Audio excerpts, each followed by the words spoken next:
Muy buenas tardes para todos nuestros asistentes. El día de hoy estaremos realizando el análisis comparativo de la circular externa 022 de diciembre del 2020 versus la circular externa 035 de diciembre del 2021 de la Superintendencia de la Economía Solidaria. Para la realización de este análisis, el día de hoy nos estará acompañando por parte del equipo de riesgos Sandra Mateus, quien es la CEO de riesgos, y Cristian Quintero, quien es el consultor junior de nuestro equipo. Sandra Liliana Mateus es máster en Banca y Finanzas del Instituto de Estudios Bursátiles, adscrito a la Universidad Complutense de Madrid, posgrado de especialización en Estadística de la Universidad Nacional de Colombia y economista de la misma universidad, con certificación internacional en métodos cuantitativos en Administración de Riesgos. Tiene experiencia en Administración de Riesgos y Proceso de Crédito, cartera en entidades del sector financiero, solidario y real por más de 17 años. Es catedrática desde más de 11 años en posgrados de universidades y escuelas de negocios para ejecutivos en Colombia, Suramérica y Centroamérica. También es consultora internacional y conferencista de la Federación de Cooperativas Financieras en Colombia, FECOLFIN, y de la Superintendencia de la Economía Solidaria. Tiene experiencia liderando equipos de trabajos interdisciplinarios. Por otro lado, Cristian Quintero es nuestro consultor junior de riesgos, es estudiante de Administración Financiera, con experiencia de 5 años en servicio al cliente, coaching de liderazgo, ventas y con experiencia en sector financiero y solidario. Muy buenos días, Cristian, muy buenos días, Sandra, ¿cómo están? Bueno, muy buenos días, Fernanda, ¿cómo estás? Buenos días a todos. Buenos días, Cristian, tienes la palabra.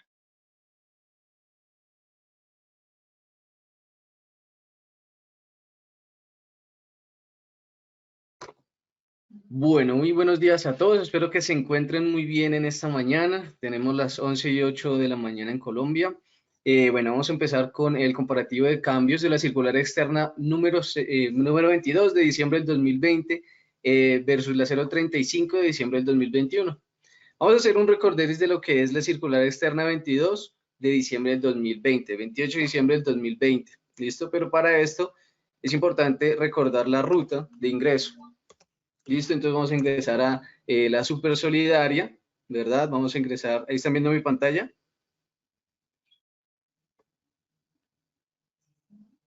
Perfecto. Vamos a ingresar a supersolidaria.gov.co en la opción de normativa, ¿verdad? Vamos a dar clic en la parte izquierda, circular básica contable y financiera, el cual nos ofrece 5 títulos, ¿cierto? Disposiciones comunes para las organizaciones solidarias vigiladas, presentación de estados financieros, régimen prudencial vigiladas, sistema de administración de riesgos e indicadores financieros para las organizaciones solidarias.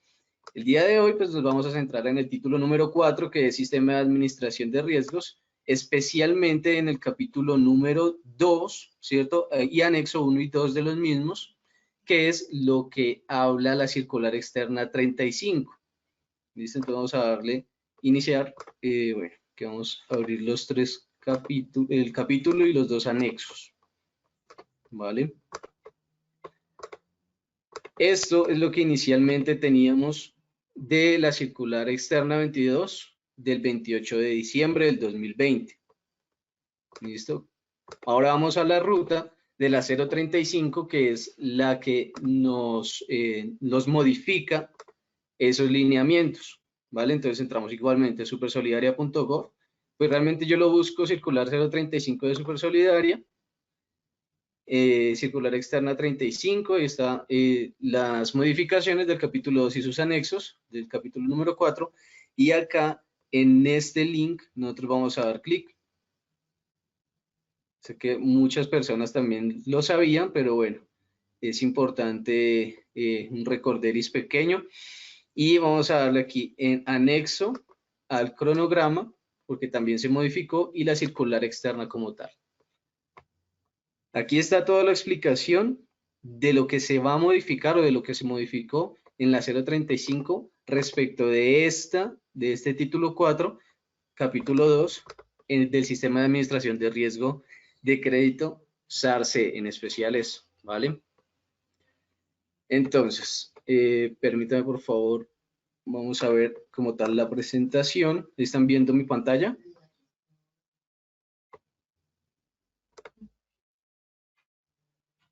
¿Está viendo mi pantalla?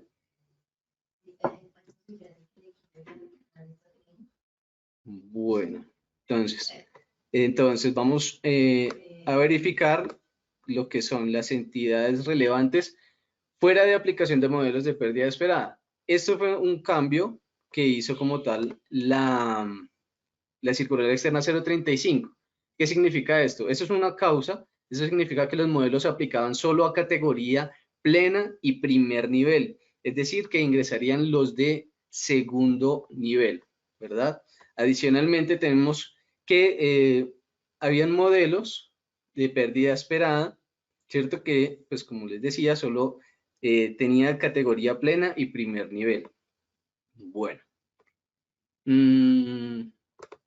Otra causa, ¿cierto? Es que el modelo de pérdida esperada de modalidad comercial persona natural era demasiado fuerte. Esto significa que sus provisiones llegaban a ser incluso más del 100% de las constituidas. Esto es decir, que su presupuesto disminuye. Otra causa es que es el impacto sustancial en el incremento del deterioro de cartera en provisión individual. Esto significa que la aplicación del modelo había generado un sobredimensionamiento en las provisiones adicionales por constituir en la modalidad persona natural, comercial y consumo, ¿cierto? Entonces vamos en esta parte, listo. Otra causa de las cuales se hicieron las modificaciones es la afectación sustancial en el indicador de calidad.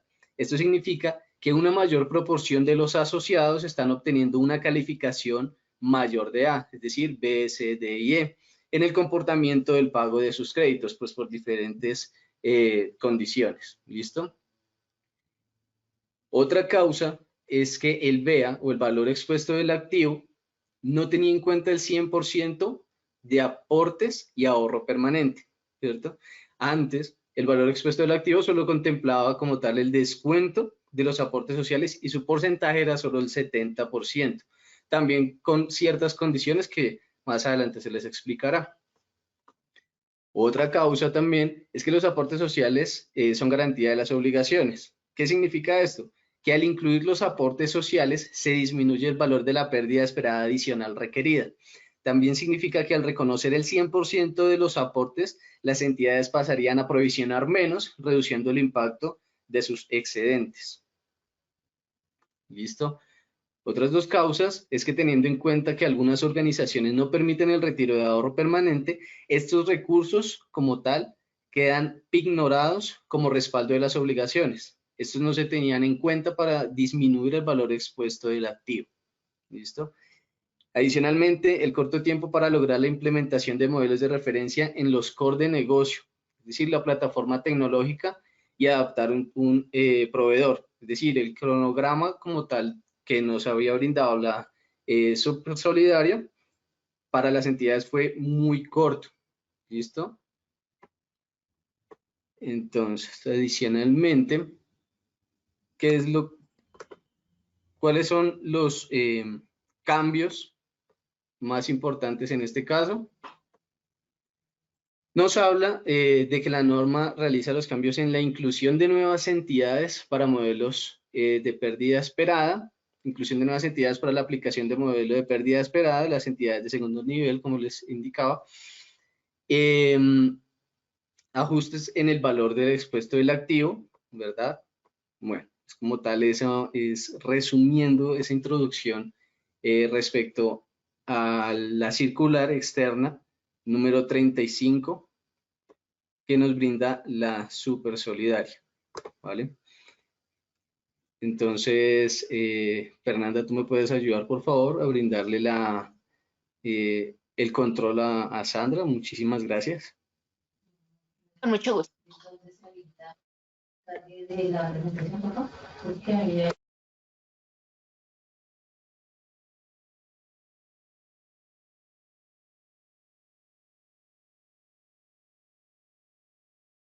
Andrés, ¿ya tienes el control?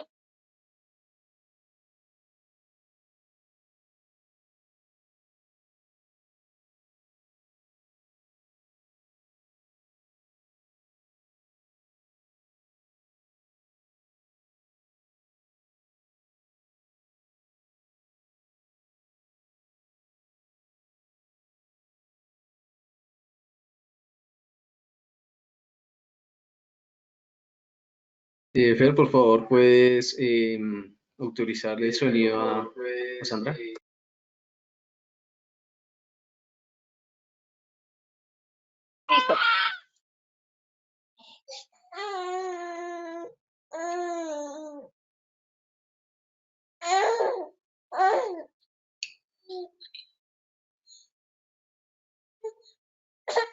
Sigue en mute, Fer, ¿me ayudas, por favor? En este momento tiene autorizado el sonido. De pronto tiene que verificar que de pronto esté prendida la bocinita.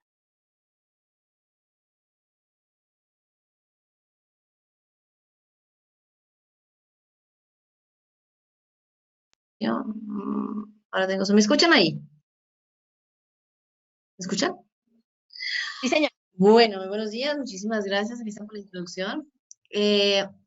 Esta circular 035 ha sido también el fruto de un esfuerzo conjunto que hemos hecho las organizaciones también, junto con las agremiaciones que hemos tenido, digamos que varios escenarios y varios acercamientos con la Superintendencia de la Economía Solidaria, en procura de generar un ambiente propicio para la implementación del sistema de administración de riesgo de crédito, que recuerden aplica para todas las organizaciones que tengan cartera de crédito en sus activos. Sin embargo, específicamente ya mirando el tema de los modelos de referencia, los modelos de pérdida esperada, pues sí hemos visualizado que los impactos son bastante fuertes, bastante rigurosos en comparación a lo que pues nosotros veníamos aplicando con pérdida incurrida. Esto hace que, pues, si bien las organizaciones estemos dispuestas a generar unas provisiones un poco mayores para la cobertura de la cartera, la idea ha sido como no llegar a sobredimensionar esa cobertura en procura, digamos, de la implementación del modelo. Eso no quiere decir que nosotros estemos adversos a la implementación de un sistema de administración de riesgo de crédito, porque creo que todas las cooperativas de ahorro y crédito, todos los fondos de empleados, las organizaciones que estamos en este momento sujetas al cumplimiento de estos modelos, pues estamos de acuerdo en que se necesita tecnificar y se necesita mejorar estas alternativas para lograr acortar la brecha que tenemos con el sector financiero. El tema es el cómo, que es lo que hemos venido también discutiendo en varios escenarios. El cómo lo vamos a hacer y estos ajustes reflejan también un poco el eco que se ha logrado hacer, como les decía, a partir de las mismas organizaciones solidarias y también desde las agremiaciones de Colfin, ANALFE, por ejemplo, que hemos venido logrando nosotros sensibilizar un poco la realidad del negocio frente al regulador. Obviamente, pues todavía hay unos caminos importantes que sé que vamos a recorrer en conjunto y que nos permitirán seguramente tener unos modelos mucho más aterrizados a la realidad. Pero esta circular 035 vale la pena decir que nos genera un impacto bastante favorable en esos resultados que tienen nuestros estados financieros, obviamente a la luz de la versión C de la circular 022, y pues también de cara a la calificación de los asociados y por supuesto a la reputación que vamos a tener nosotros como sector. Entonces vemos con buenos ojos, digamos, estos cambios y vamos a entrar en detalle a chequear exactamente qué ha sido lo que ha incorporado esta circular como nuevo. La propuesta que yo les hago es que damos un barrido a todas las observaciones, por pequeñas que sean, las variaciones que se han generado entre las dos circulares, y al final hagamos como un panel o una discusión en donde podamos interpretar, entender un poco lo que pueden las organizaciones en este momento tener como pendiente de aclaración respecto a esta nueva circular. Adicionalmente, también los invito a utilizar el chat. Allí nos pueden dejar sus preguntas. Yo estaré eventualmente mirando ese chat para chequear si hay alguna inquietud por parte de los asistentes. Bueno, entonces ya después de haber hecho esta introducción por parte de Cristian, vemos que hay 4 puntos fuertes en los que se basa el cambio normativo. Hay unos cambios también que son aclaratorios, unos cambios que son como de forma, también los vamos a chequear para que entendamos exactamente cuál era como el espíritu, cuál es el cambio realmente que se puede llegar a presentar allí. Entonces, me permiten un segundo, voy a empezar la presentación.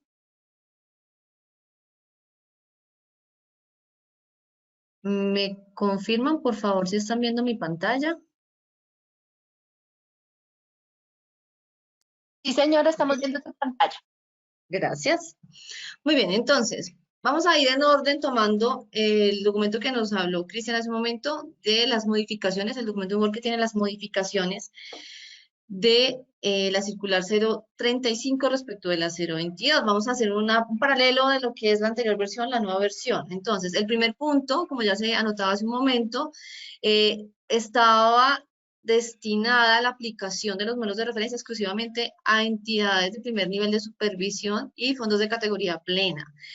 Aquí en la nueva versión se hace una inclusión, además de las entidades de primer nivel de supervisión y fondos de empleados de categoría plena, se incorpora también el segundo nivel de supervisión. Esto pues genera obviamente una mayor cobertura, mayor volumen de entidades y mayor volumen de asociados que estarán pues nuevamente siendo evaluados a la luz de estas nuevas metodologías. En relación con el numeral 5222, periodicidad de la evaluación de cartera, hace una precisión la nueva circular en la cual hace alusión que se debe aplicar esta evaluación de cartera en los meses de junio y diciembre de cada año, para que eventualmente no se piense que eso fue solamente al momento de expedir esa circular y que no tiene que volverse a hacer. Fue un tema de claridad exclusivamente, eso es un tema de forma. El literal B del numeral 5231, en el tema de reestructuraciones, perdónenme un segundito.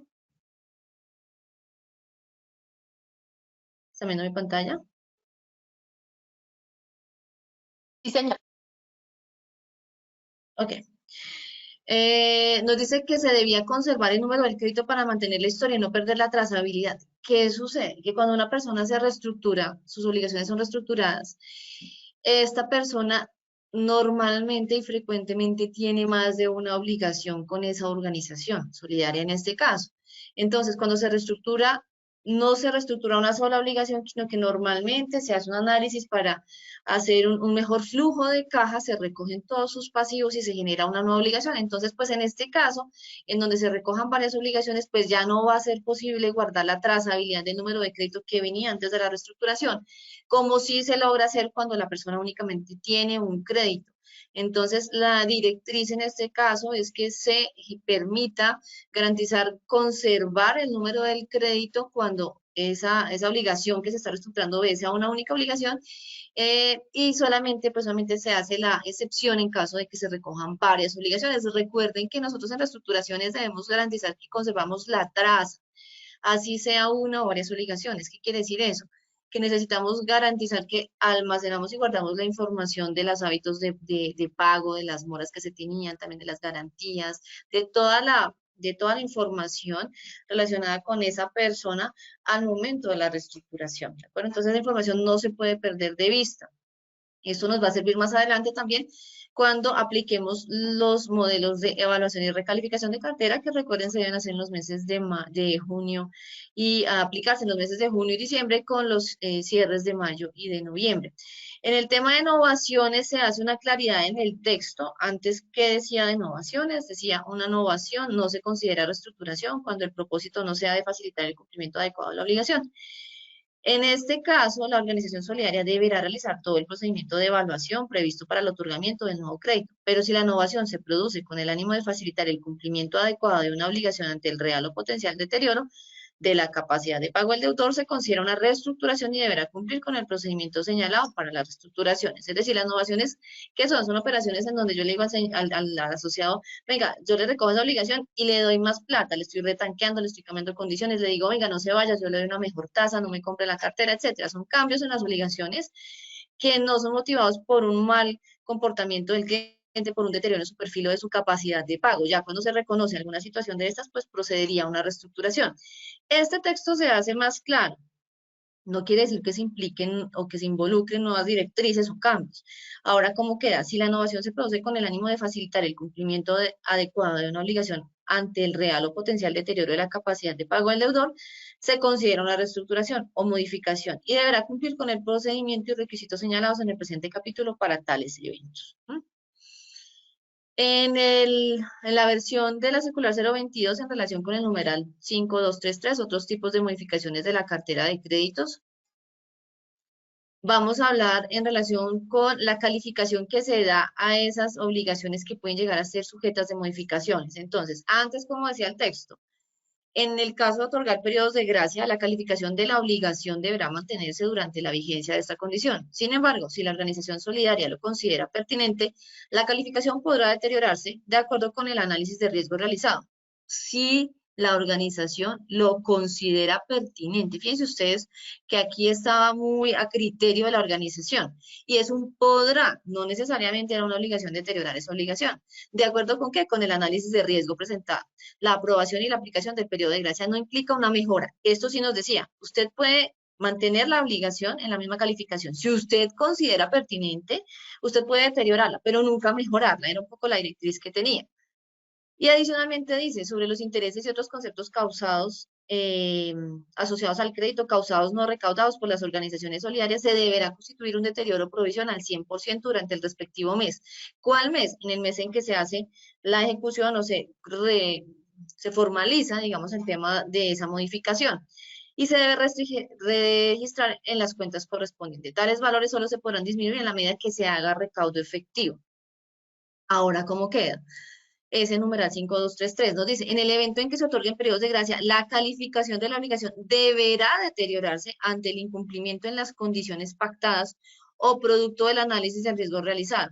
Aquí uno entendería, realmente hay dos interpretaciones, pero la que es más ortodoxa, que es por la que normalmente yo me iría, y la que yo recomiendo es que si nosotros estamos evidenciando que hay una modificación por cuenta de una incapacidad del deudor de atender las obligaciones en las condiciones que inicialmente fue pactado, pues obviamente hay un deterioro de su perfil de riesgo, y aquí me dice que la calificación de la obligación deberá deteriorarse ante el incumplimiento en las condiciones pactadas. Yo ya había pactado unas condiciones con el cliente, hay un incumplimiento de las mismas y deberá deteriorarse esta calificación. O también producto del análisis de riesgo. El otorgamiento de los periodos de gracia no implica una mejora en la calificación que se mantiene un poco en línea con lo que decía el anterior texto, y durante el tiempo que dure el periodo de gracia sobre los intereses y demás conceptos se debe hacer la provisión del 100%, a menos que haya recaudo, y en ese caso específicamente se podrá lograr hacer una disminución de esos valores.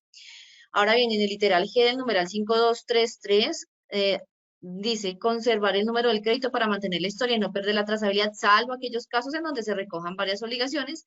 Y aquí pues ya vemos que esto va en línea con el tema de la reestructuración. Si yo tengo una sola obligación, la idea es modificar sus condiciones, pero no perder esa historia, esa traza que ya traía, pues a menos que haya una, digamos que, recomposición o una consolidación de esos pasivos en una sola obligación, razón por la cual pues sería ya imposible, digamos, mantener el número del crédito anterior.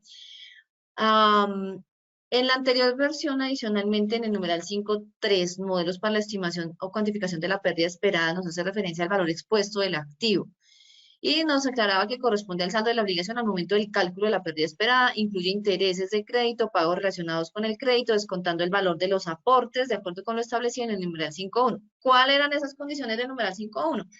Nos decía que los aportes se podían descontar hasta en un 70%, siempre que la organización solidaria pues no tuviera pérdidas en el ejercicio anterior, que no tuviera pérdidas acumuladas, y que esas dos condiciones básicamente junto con el margen de solvencia eran como las tres condiciones que se estaban aplicando, ¿verdad? Que no representaron más del 80% del capital mínimo irreductible. Ahora bien, en la nueva versión, el valor expuesto del activo nos permite descontar el valor de los aportes y también el valor del ahorro permanente, que es un poco lo que nos mencionaba Cristian hace un momento. Ya se hace la incorporación y reconocimiento de ese ahorro permanente, siempre que tenga esa connotación de permanente. ¿Cómo así? Sandra, es que yo tengo una práctica y mis estatutos me dicen que los asociados pueden retirar el 50% o el 20% o el 10% del ahorro permanente una vez al año. ¿Eso será permanente a la luz de lo que está pidiendo la norma para efectos de descontarlo del BEA? No. ¿Por qué? Porque para descontarlo del BEA es importante que ese ahorro tenga el mismo comportamiento, el mismo tratamiento que se le da a los aportes sociales. ¿Cómo así? No puede haber retiros ni parciales ni totales, sino hasta el momento de la desvinculación del asociado como miembro asociado a la cooperativa o del fondo. Entonces, en este caso, el ahorro permanente únicamente se podía tener en cuenta si solo si no se permiten retiros parciales durante el vínculo que tenga el asociado con la organización solidaria. Entonces, este es un tema que es bastante importante. Y recuerden pues que hay también un cambio del 70% al 100%. Bueno, voy a leer solamente lo que está en negrilla, que es un poquito digamos que refrendando lo que hemos mencionado, lo que se mencionó desde el comienzo. Entonces, antes teníamos un descuento del 70%, exclusivamente de los aportes sociales. En el evento siempre se mantiene que en el evento que el deudor tenga más de una obligación, los aportes deben ser descontados en forma proporcional a cada una de sus obligaciones. Es decir, si yo tengo 5 obligaciones y en suma debo 25 millones de pesos y mis aportes son 5 millones de pesos, pues del conjunto de total de obligaciones solamente puedo descontar 5 millones de pesos. No se trata de descontarlos de cada obligación, es un tema de prorrateo y pues de reconocimiento de esos aportes como soporte de todas las obligaciones activas del deudor. Y adicionalmente, pues también, como lo mencionábamos hace un momento, que se pueden tener en cuenta cuando la relación de solvencia, pues, o el indicador de solidez no esté respaldado en más de 80% por el capital mínimo irreductible, que ese es un tema también que es una condición para poder hacer, reconocer en su momento el 70%, que ahora puede ser hasta el 100% manteniendo las mismas condiciones, no pérdidas en el ejercicio mensual en curso, no pérdidas acumuladas al año, y adicionalmente, pues, que la relación de solvencia o indicador de solidez no esté respaldado en más de un 80% por el capital mínimo irreductible, que recuerden que esa es una medida que nosotros como organizaciones solidarias hemos definido y hemos dejado, ¿cierto?, como un referente de patrimonio mínimo que necesita nuestra organización. De la misma, en la circular 035, adicionalmente, reconocer el 100% de los aportes sociales, entra el ahorro permanente también con la posibilidad de descontarlo del valor expuesto del activo hasta el 100%, siempre y cuando la organización no contemple dentro de sus estatutos o demás reglamentación interna el retiro parcial de los mismos por parte de los asociados. Venga, pero es que una organización solidaria se llama ahorro permanente y yo lo puedo retirar 1 o 2 veces al año. Ese ahorro no es ahorro permanente para efectos del cálculo de los modelos de referencia. Así el nombre en su organización sea ahorro permanente. Entonces, muy importante que la consideración no es el nombre, sino el tratamiento que se le da a estos ahorros al interior de la organización y de acuerdo a lo que esté definido por los estatutos. Muy bien. Otra pregunta que ha sido bastante frecuente es, bueno, ¿cómo hacemos con los créditos de empleados? La mayoría de las organizaciones solidarias que yo he tenido la oportunidad de conocer tiene líneas de crédito que son de acceso a sus colaboradores. Muy contadas organizaciones dicen, yo no le presto a mis colaboradores, aquí manejo una cartera que es empleados. Entonces, esa dualidad, porque se da una dualidad en la medida en que los empleados casi siempre son asociados también a la organización solidaria, por supuesto también tienen acceso a los créditos, entonces queda un poco la dualidad de, bueno, ¿qué tratamiento le voy a dar? ¿Le voy a dar el tratamiento de empleado o le voy a dar el tratamiento de cartera de crédito? Y esto puede llegar a ser, si me permiten el término, siendo muy transparentes, puede llegar a ser muy conveniente. ¿Por qué? Porque la cartera de crédito se va a evaluar a la luz del anexo 1, es decir, a la luz del deterioro por pérdida incurrida. ¿Cómo así? Tantos días de mora, tal calificación, provisioneme tanto. Y sabemos que ese esquema nos genera unas provisiones menores y un deterioro, más bien un indicador de calidad mucho más benevolente en comparación con la aplicación de los modelos de pérdida esperada. Pero fíjense lo que dice la norma, y lo dice y lo sigue diciendo. Dice, en los casos de los créditos de consumo a empleados otorgados en virtud de la relación laboral existente. ¿Qué quiere decir eso? Usted en sus programas de bienestar dentro de su organización solidaria tiene considerados líneas de crédito para sus empleados en unas condiciones diferentes a las que le ofrecen el resto de los asociados. Si eso es así, deberíamos nosotros entonces ahí trabajar con una cartera de empleados que tiene un tratamiento diferencial. Ahora bien, si la cartera de empleados tiene las mismas condiciones, las mismas reglas, las mismas políticas, las mismas metodologías de evaluación que se generan para el resto de los asociados, pues es un asociado común y corriente. No debiera, es mi recomendación, trabajarse o tratarse como una cartera de créditos diferente, una cartera de créditos empleados, cuando realmente pues es una cartera de créditos que nace en el ejercicio y la operación de crédito y de interacción que tiene con los asociados, con todos los asociados en general, esa organización solidaria. Ahora bien, si usted lo tiene identificado muy bien, qué es cartera de empleados y está diferente y está parte de la cartera convencional, usted lo puede separar como organización solidaria. Esta separación, ¿qué beneficios le va a traer? Que la cartera de empleados no le va a pesar más en efecto de provisiones y deterioro en el indicado porque ya va a estar siendo evaluada por anexo 1. Pero recuerden que la condición que nos dice la norma es que esos créditos debieron ser otorgados en virtud de la relación laboral existente. Bien. Entonces, en la anterior versión se aclaraba que el anexo 1 o anexo 2 según corresponda y se elimina el siguiente texto. Para la modalidad de consumo se deberá tomar la probabilidad de incumplimiento correspondiente en el anexo 2, numeral 411, cartera de consumo con libranza del presente capítulo, con el fin de determinar la probabilidad de incumplimiento, aplicar la fórmula para pérdidas. Pero antes teníamos como un mix, ¿no? Y es que en ese mix estaba, bueno, yo voy a mirar que esto es cartera de empleados, voy a trabajar con el anexo 1, pero para efecto de la probabilidad me voy a ir a buscar esa probabilidad en la cartera que corresponde a consumo con libranza, entonces le voy a aplicar esa probabilidad de incumplimiento y voy a terminar aplicando más o menos una pérdida esperada, ¿verdad? Ahora, ¿qué nos está diciendo? Nos está diciendo que en caso de los créditos empleados en virtud de la relación laboral existente, las organizaciones solidarias deberán calificar y deteriorar las obligaciones de acuerdo con los parámetros establecidos en el anexo 1. Numerales 1 y 4 sin incluir esta cartera en el cálculo de la pérdida esperada. Es decir, aquí ya me dicen, lo que les he venido mencionando, ya si es identificada explícitamente como cartera de empleados, usted ya no tiene que incorporarla dentro de esa pérdida esperada, ¿cierto? Sino que usted la puede trabajar con anexo 1. ¿Qué nos dicen los numerales 1 y 4? Pues para tenerlo en el radar, parámetros sobre la calificación de riesgo de los créditos y deterioro individual, básicamente. Bueno, me voy por aquí a mirar si en el chat preguntas, no veo preguntas. No hay nadie por aquí haciendo preguntitas. ¿Hasta aquí tiene alguna? Levantar la Sandra, manito. Sandra, Señora, señora, tenemos dos preguntas. dime.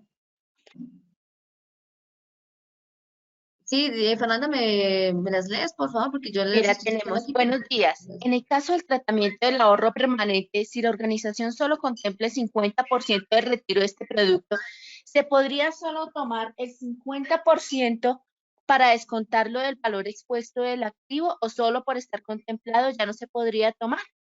Y Solo para tenemos estar la otra contemplando, ¿no? pregunta de Jason Balaguera, que dice, buen día, si los empleados son terceros, o sea, no son contratación directa con la entidad, ¿aplica como créditos empleados? No. Gracias por las dos preguntas, Fernanda. Gracias a los participantes. Voy por la primera pregunta. Dame la primera pregunta. Me repites la primera pregunta. El ahorro permanente del 50%. Gracias. En el ahorro permanente del 50%, la norma es muy clara que la organización no debe permitir en sus estatutos el retiro parcial ni del 20, ni del 10, ni del 50, ni de ningún porcentaje, porque esto no se considera como tal ahorro permanente. Como les digo, no es solamente el nombre, sino también que dentro de los estatutos no se permita tocar ese ahorro permanente hasta que se vaya el asociado, tal como si fueran los aportes sociales. ¿Qué sucede? Yo le puedo decir, yo puedo retirar el 50% y luego vengo dentro de 4 meses y retiro el otro 50% del 50% que quedó. Y así finalmente se van acotando esos recursos. Por eso es que en esa dinámica la superintendencia no permite reconocer esos ahorros permanentes como elemento de descuento del BEA, sino cuando exclusivamente el asociado no los puede tocar, sino cuando se retira. Para la segunda pregunta, cuando no hay una vinculación laboral, porque dice la norma, dado por el vínculo laboral existente con la organización solidaria, si es de un tercero, si es un outsourcing, si es un temporal, no hay un vínculo directo laboral con la organización solidaria, por lo tanto allí no se puede considerar cartera a empleados. No sé si contesté la pregunta de Jason también.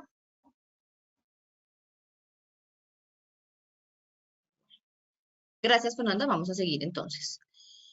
En la segunda parte de la modificación está el anexo 1. Vamos a ver qué nos dice. Deterioro individual. Aquí tenemos el cálculo del deterioro individual para las modalidades consumo y comercial. Las organizaciones solidarias vigiladas de segundo y tercer nivel de supervisión deben calcular el deterioro según la calificación otorgada por altura de mora por riesgo, de acuerdo con la evaluación realizada por la organización solidaria y de los parámetros del numeral 1. Entonces aquí nos dan los parámetros de deterioro para cartera comercial, para cartera de consumo, de acuerdo a pues esas calificaciones. Ahí están los porcentajes de deterioro que deberíamos aplicar. ¿Cuál es el cambio? En el numeral 411 se eliminan las organizaciones solidarias de segundo nivel. ¿Por qué? Porque ya no van por anexo 1. Entonces, ¿qué hacemos? Vamos por anexo 2. ¿Por qué? Porque ahora deben aplicar modelo de pérdida esperada. Un tema muy importante que si bien ya estaba desde la 22 y que sigue vigente, pero es muy importante tenerlo en el radar. Y ya haciendo un análisis de las organizaciones solidarias que pudimos hacer con alguna de las agremiaciones, nos encontramos que las entidades, las organizaciones solidarias, tienen unas, si me permiten el término, unas colas muy pesadas en cartera de unos días de mora bastante grandes, elevados, sobre todo en cartera de consumo sin libranza, ya sea porque el asociado entró por libranza y se desvinculó, o ya sea porque el asociado entró directamente por libranza y tuvo sin libranza y tuvo algún inconveniente y dejó de pagar, etcétera. Antes nosotros teníamos o podíamos observar que hasta pasados realmente muchos días de mora, eh, se generaba una provisión del 100%. Ahora la norma nos dice la obligación cuando supera los 360 días de mora o cualquier otra condición que la organización determine prudencialmente que debe ameritar un deterioro del 100%, el porcentaje se elevará a 100%. Es decir, que todas nuestras obligaciones que estén por encima de 360 días en consumo, pues ya deberíamos tener una provisión de 100%. Ahí hay una cola muy grande y muy pesada que genera ese impacto en nuestros deterioros adicionales, que vamos a tener que empezar a cuantificar ahora pues con el paralelo que entra en vigencia para CACs, para las cooperativas de ahorro y crédito que empieza ahorita a partir de este cierre de enero, ¿verdad? Y un tema de forma, el numeral 412, que es deterioro para los créditos de vivienda y microcrédito, cambio de numeración, ahora es el numeral, ya no 412, sino 42, que es un tema de forma. En el numeral 5, tratamiento de las garantías para el cálculo de deterioros individuales, en la anterior versión decía, para los créditos que no tienen modelo Ángela, de referencia, señora, qué pena contigo. Tenemos un comentario por parte de Lilian Herrera que dice, la decisión de incluir los créditos de empleados en PE o con anexo 1, si este tipo de crédito no está tipificado como crédito de empleado, debe ser aprobado por el Consejo Administrador. sí, debería estar aprobado como una directriz del Consejo, precisamente porque está mezclado con los demás créditos. Como les digo, desde mi punto de vista muy ortodoxo es, si yo no te di a ti colaborador, al contador, al tesorero, ¿cierto? A la señorita recepcionista, no le di un crédito porque era mi empleada, sino porque es asociada a la cooperativa y le hice el análisis de políticas, de capacidad de pago, como cualquier otro asociado, ¿cierto? Que venga a la organización, fondo, cooperativa, lo que sea, y nosotros le dimos un crédito, pues realmente el crédito no se lo estamos dando por la relación laboral existente. Pero yo sé que esta clasificación, esta segregación genera un beneficio en términos de menor volumen de constitución de provisiones, ¿cierto? Cuando aplico anexo 1. Entonces, pues yo sé que muchas entidades van a estar sesgadas o van a estar trabajando en procura de que la cartera de empleados pueda ser separada y pueda ser trabajada con anexo 1. Pero en este caso debiera entonces por lo menos tener una marca en el sistema que me demuestre que esa persona sí es empleado al menos, o que cuando yo le otorgué el crédito, pues era empleado.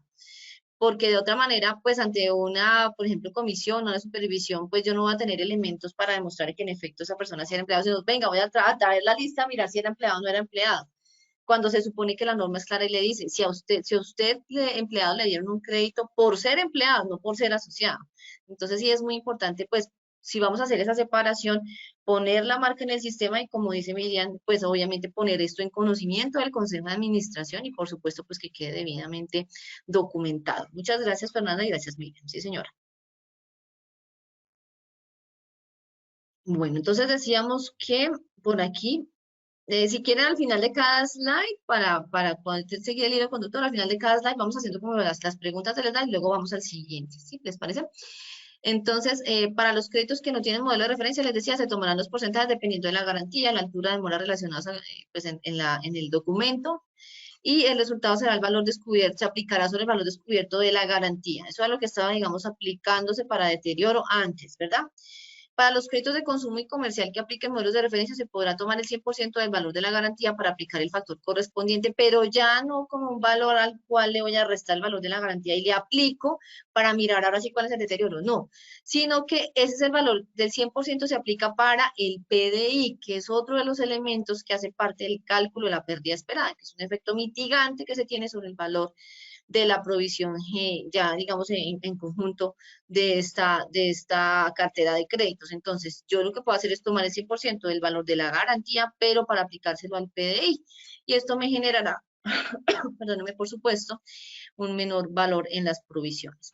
En la nueva versión, nos dice que se cambia el término de modelo de referencia por modelo de pérdida esperada, es un tema de forma, las organizaciones y los créditos que no apliquen la fórmula de pérdida esperada, ese cambio se tomarán los porcentajes dependiendo de la garantía y altura de mora, relacionados pues en el texto de la norma también para restarle el valor expuesto, esto es cuando se aplique anexo 1, es el tratamiento de las garantías, y cuando se aplique anexo 2, pues para aplicar la fórmula de la pérdida esperada se podrá tomar el 100%. Es un tema de forma, pero recordemos que en el primero se toma el valor no cubierto por esa garantía y sobre eso se calculan las provisiones, y en el segundo, dependiendo de la altura de mora, por supuesto, el tipo de garantía.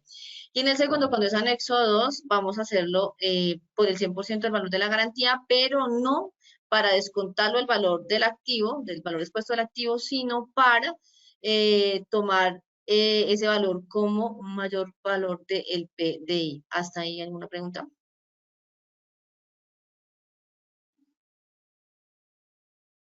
¿No? Bueno, vamos con la siguiente.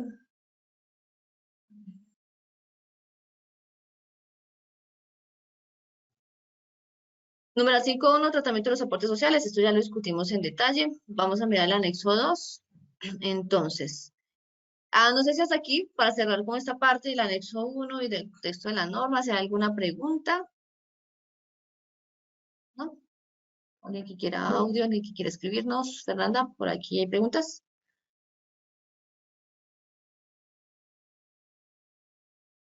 Bueno.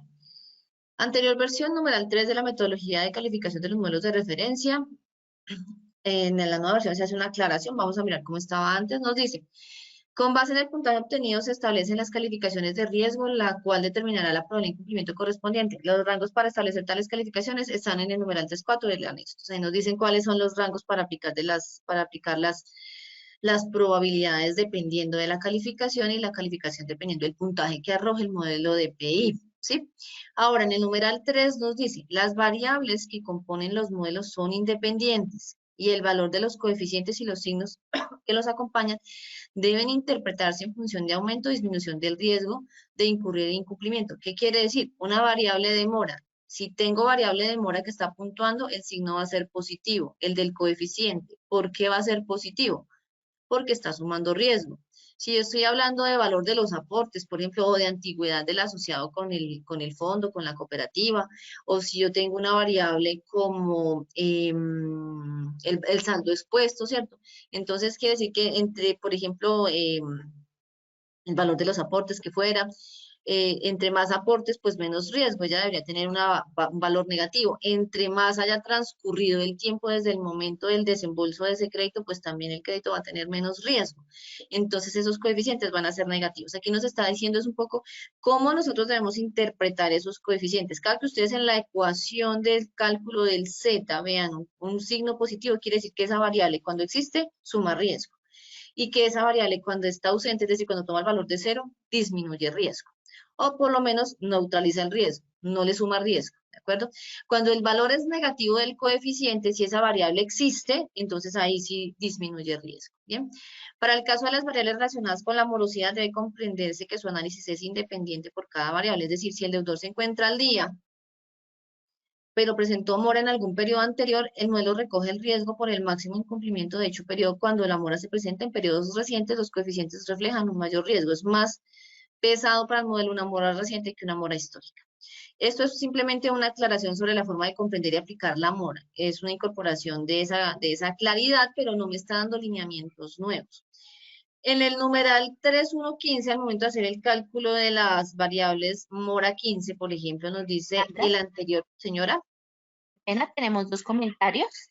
Sí. Uno de ellos dice, si finaliza el vínculo laboral, estas obligaciones pasan a ser provisionadas con el modelo PE de Jason Balaguer. Y Sergio Cerón Guerrero nos dice, cuando se habla de garantías, ¿solo se toman las hipotecas? No, cuando se habla de las garantías, se toman todas las garantías que tengamos. Para efectos de PI está la garantía personal, que es una garantía en donde existe un codeudor, por ejemplo. Estamos tomando las ignoraciones como vehículos, estamos tomando las hipotecas, estamos tomando títulos valores y los han dejado, etcétera. Entonces, en garantías estamos hablando de todo tipo de garantías reales o admisibles, como están clasificadas según la normativa. En el modelo de PDI, de hecho, hay una clasificación importante y una desagregación de los tipos de garantías que se tienen. Si quieren, al final de la charla, miramos en detalle ese cuadrito de PDI, del modelo de PDI. Para efectos de la pregunta de Jason Balaguer, cuando una persona se desvincula laboralmente, pasan dos cosas. Primer punto. Si yo tenía un crédito que estaba por libranza y por efecto de la desvinculación laboral ya no lo tengo en libranza, lo primero que tengo que hacer es clasificar el crédito. Antes era libranza, ya no es libranza. Son, digamos que un riesgo diferente. Entonces tengo que reconocerlo en el modelo sin libranza. Primer punto. Segundo punto, si por efecto de la desvinculación laboral también se da, en muchos fondos de empleados pasa, que las personas cuando se desvinculan de la pagaduría tienen que retirarse del fondo porque el fondo es cerrado y solamente permite empleados activos de una pagaduría determinada. Si la persona se desvincula del fondo, es posible que quede con cartera activa. Y allí entraremos a evaluar, ya pasando entonces a un esquema de consumo sin libranza, por ejemplo, ¿cuánto castiga? Normalmente si se castiga a esa persona quedaría calificado en C, así pague religiosa y muy dedicadamente todos los días en punto que tiene que pagar sus obligaciones y sus cuotas de crédito con la cooperativa o fondo de empleados o la asociación, lo que sea. En ese orden de ideas aplica lo que dice el modelo y no necesariamente se va a E, pero el mismo modelo per se reconoce de una manera bastante brusca, tengo que reconocerlo, tengo que decirlo, un mayor riesgo. Antes lo estaba llevando a E. Cuando aparecen las reglas de homologación, un consumo con libranza va a B y un consumo sin libranza va a C. Esas nuevas calificaciones. Y cuando se hace el proceso de evaluación y recalificación de cartera, pues yo tengo que recoger el contexto, evaluar esos casos y mirar si la persona se desvinculó, por ejemplo, de la pagaduría porque se fue para un mejor trabajo y resulta que está trabajando en unas mejores condiciones, pues ahí yo tengo que castigarlo porque su perfil de riesgo ha mejorado inclusive. Pero sí, por ejemplo, cuando la persona tiene moras porque no ha podido pagar, porque tiene, digamos, algún tema de dificultades en su capacidad de pago, en la evaluación de cartera tengo que recoger esa información y es posible que yo lo lleve a una calificación de mayor riesgo, de acuerdo a lo que se establezca. ¿Contesté la pregunta, Jason? Por el chat me contestan, por favor. Bueno, como les decía, en el Sandra, numeral 3, señora. qué pena contigo, tenemos una manito levantada de Héctor Valencia. Héctor, tienes la palabra, te desbloqueo el sonido. Gracias. Sandra, buen día. Buenos días, Héctor, ¿cómo estás? Gusto. Bien, tú. Muy bien, gracias. Sandra, yo te hago una consultica. A raíz de ese cambio en los aportes sociales y en que puedan hacer retiros parciales, hay que hacer reforma de estatutos ahora en las asambleas y me cambiaría también lo de la parte del fondo de liquidez. Sí, si tú quieres, porque pues igual no es potestativo la organización solidaria. Yo organización solidaria puedo decir, venga, yo tengo un ahorro permanente que permito retiros parciales, pero entonces soy consciente y asumo que no voy a compensar el riesgo vía una disminución del BEA porque sé que la norma no me lo permite y puedo vivir con eso. Pero si yo quiero yo quiero pasar de ese ahorro permanente a un ahorro que realmente no se pueda tocar, no se pueda disminuir, sino hasta el momento en que el asociado se retire de la organización solidaria, ahí por supuesto tiene que mediar un cambio de estatutos y tendría que entrar ahorita a ser aprobado por la asamblea. Entonces, estas cositas es importante que ustedes las tengan en cuenta. Yo les había dicho, y este es el momento coyuntural de hacerlo, y gracias por su pregunta, Héctor, porque hay otro punto y es, por ejemplo, hay muchas organizaciones solidarias que dicen, no, si un asociado se va, el asociado no vuelve. O si un asociado se va, puede regresar hasta dentro de 2 años. O si el asociado se va, puede regresar en 6 meses, pero tiene que traer el 20, 30, 50% del valor de los aportes que se llevó cuando se fue. Y esas son condiciones que nosotros le estamos poniendo a nuestros asociados, pues si quieren volver, más o menos. ¿Quién perdió? Pues usted porque se fue. Pero en este momento tenemos una realidad muy diferente. ¿Qué pasa? Si el asociado tiene cartera activa y el asociado se retira, lo más costoso que puede haber es un asociado que tenga cartera activa y se retire y se lleve los aportes sociales. Es un asociado que así me pague al día, nunca va a mejorar de calificación B cuando es libranza y cualificación C cuando es sin libranza. No va a mejorar nunca, así pague el día antes, así pague 3 días antes, durante 24 meses, si tiene cartera activa, él va a seguir en esa calificación y por supuesto es una persona que va a estar inconforme, es una persona que va a generar digamos, un daño reputacional a la organización, usted porque me califica más y yo le estoy pagando bien a tiempo, etcétera, etcétera. Y como les digo, hay muchas personas que se retiran no porque no tengan trabajo, sino porque se fueron a una oportunidad laboral mejor y están viviendo en otra ciudad, qué sé yo, y a veces los estatutos le dicen, no, si usted se va a la pagaduría, pues usted tiene que desvincularse. Entonces, ni siquiera es porque el asociado quiera, y lo tengo que castigar. Entonces, en estos escenarios, aquí cabe también una consideración de modificación en los estatutos. ¿Por qué? Porque si yo le decía al asociado que si tenía cartera activa, pero que se fuera y que no volvía, o volvía en 2 años, o volvía con las condiciones de que tiene que ponerme plata, pues seguramente el asociado se va a desestimular y no va a volver. Pero a nosotros no nos interesa tener asociados que se vayan. ¿Por qué? Porque es un costo muy grande en provisiones, en indicador de calidad y por supuesto en reputación frente al asociado. Que el asociado me está pagando y yo lo voy a maltratar calificando en una calificación que la norma me obliga a hacer. Entonces, pues hay que tener esos puntos de vista. ¿Contesté su pregunta, don Héctor? Bueno. Vamos a seguir entonces. Vamos a ir por la tercera. Ahora sí, numeral 3.1. Cartera de consumo con libranza, variable mora 15. Antes me estaba diciendo que si la mora máxima en los últimos 12 meses está entre 15 y 30 días. Ahora pasa a 16 y 30 días, entonces para que hagan sus ajustes aquí en la metodología de cálculo. No se les olvide que ahorita las organizaciones solidarias, ya lo va a explicar Cristian mucho más en detalle, en el cronograma tienen que ahorita entrar con paralelo de modelo de referencia y seguir aplicando deterioro por pérdida incurrida, por días de mora, ¿no? Entonces, esto cierra ahorita para enero. Hay entidades que todavía no han logrado acomodar el core de negocio, que todavía han tenido dificultades, hubo este cambio, hay que acoplar este cambio.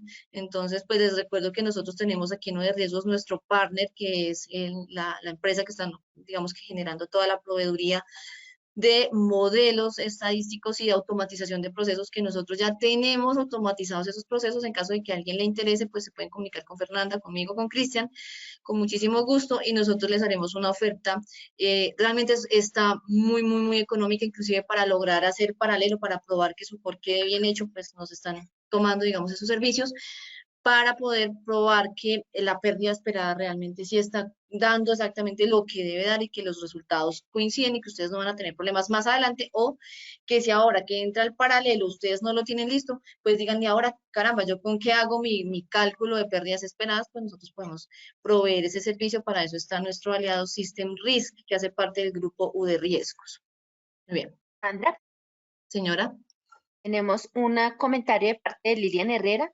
Dice, no me Sí, queda claro cómo se reporta este cambio sin afectar los estados financieros, ya que el impacto debe ser desde julio del 2022 en el caso de la COP en la que laboro. Ok, entonces las cooperativas de ahorro y crédito, que son las primeras que entran con este paralelo, deben garantizar que se hacen los 2 ejercicios. El modelo de pérdida incurrida que venimos operando hasta ahora sin problema, ¿cierto?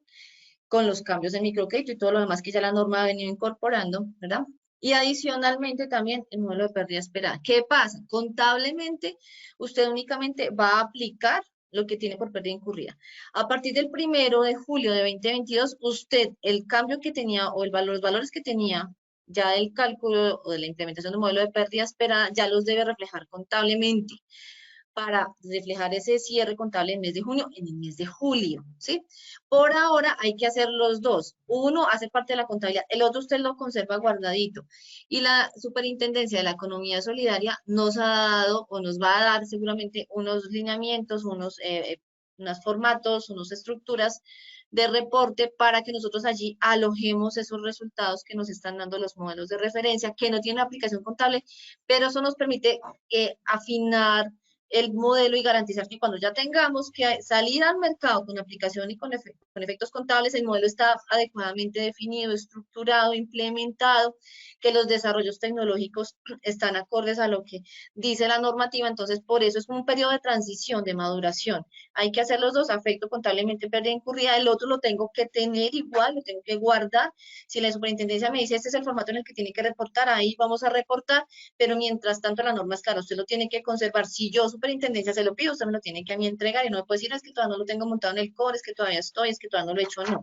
Este tiempo que nos da el cronograma nuevo de maduración es precisamente para eso, para afianzar el core, para poder implementar estos cambios que trajo esta circular 035, porque obviamente fueron cambios que se dieron muy, muy rápido, y pues obviamente no estábamos listos para afectación contable todavía a este corte, entonces hay que implementarlo y madurarlo, pero el compromiso es que nosotros estamos haciendo la tarea mes a mes, de aquí hasta junio, cuando debamos hacer esa revelación contable ya con este modelo. Miren, contesté tu pregunta.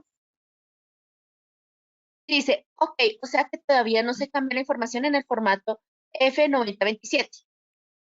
Todavía no, porque afectación contable tenemos hasta el mes de julio de 2022. ¿Mm?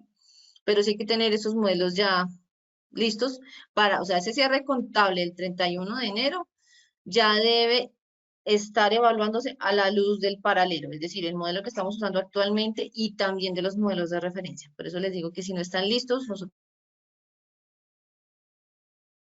con muchísimo gusto podemos brindarles ese apoyo. Mil Bien, gracias, decía Lidia. en cuanto a cartera comercial, bueno, gracias. En cuanto a cartera comercial persona natural, tenemos un cambio bastante sustancial en el modelo. Antes se incluía una variable plazo L que desaparece. Antes teníamos un nodo 1 que está multiplicado por un coeficiente que era 0, pues igual no era tan comprensible la razón de ser de estar ese coeficiente allí. Seguramente tendría más decimales, no los colocar, no sabemos. Y ahora en la nueva versión hay un cambio bastante fuerte y radical. Aparecen nuevas variables. Por supuesto, como ustedes pueden apreciar, todos los coeficientes cambian. Aquí hay que tener claro que cuando en un modelo, esto es una regresión logística, cuando un modelo de regresión logística, una sola variable cambia, todos los coeficientes cambian. Nosotros no podemos decir, voy a cambiar esta variable, le cambio el coeficiente y lo demás permanece constante. No, el modelo cambia. Entonces, si ustedes tenían este modelo, hay que nuevamente cambiar los coeficientes, incluyendo el intercepto, hay que incorporar las nuevas variables, y esas nuevas variables pues tienen una serie de cálculos en el tipo de variable nodo que se fundamentan a partir de cálculos de otras variables de mora. Entonces hay que calcular las variables de nodo también, las nuevas, hay que incorporarlas en el modelo y hay que ajustar los coeficientes, ¿de acuerdo? ¿Qué variables se incorporaron nuevas? Entonces aquí vamos a ver, MOR-TRI mayor a 30, si la mora máxima del préstamo es mayor o igual a 31 días en los últimos 3 meses, toma el valor de 1, 0 en otro caso.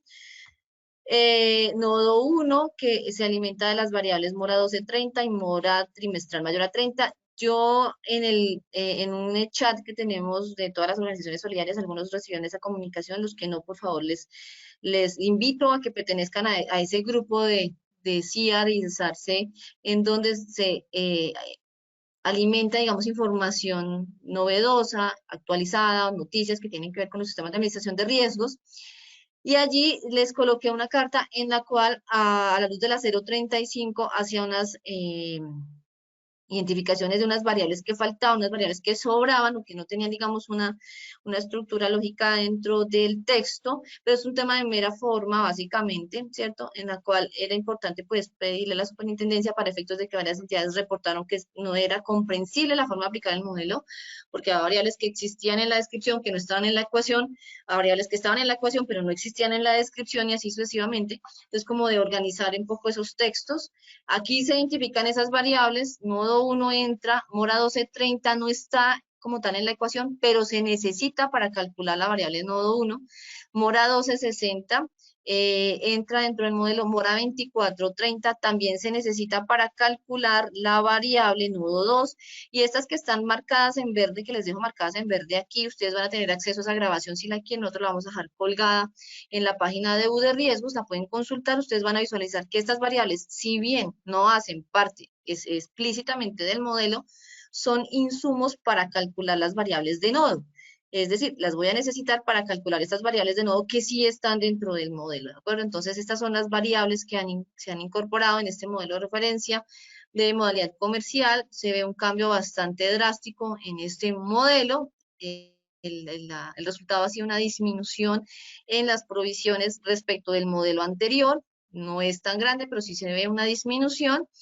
Y el cambio del modelo es sustancial en relación con el expuesto inicialmente en la circular 022. Sandra. Esa es la variable, ¿sí? Tenemos un comentario de Edwin Navarrete. Dice, una pregunta sobre el cronograma. Es por buenas prácticas. ¿Podrían hacer el deterioro desde ya sin esperar que llegue el mes de julio con corta junio? Y también te quería preguntar si podemos compartir por acá la carta de la que hablas. Ah, claro que sí, nosotros podemos compartirla. Le voy a pedir favor a aquí a nuestros compañeros, a Cristian o a Darío, que nos compartan esa carta. Esa carta, la segunda versión, muchachos, por favor. Para que ustedes también la tengan allí. Por buenas prácticas, dado que el modelo está tan reciente, que sale la circular 035, donde nos dan esos lineamientos, pues primero la idea es que sea aprobado por Consejo de Administración, pero yo preferiría escalar esta pregunta directamente con el ente de control, con el ente de supervisión. Entonces, si ustedes quisieran hacerlo de manera proactiva, digamos, yo la verdad, haciendo, digamos, de una posición bastante prudencial, no le vería problema. Pero sin embargo, pues dada que las instrucciones las está impartiendo la superintendencia, yo lo escalaría primero con la superintendencia porque ustedes tengan la respuesta formal y no vayan a tener inconvenientes de incumplimiento en lo establecido en la circular y pues por supuesto en la circular básica. Preferiría que ustedes lo escalaran.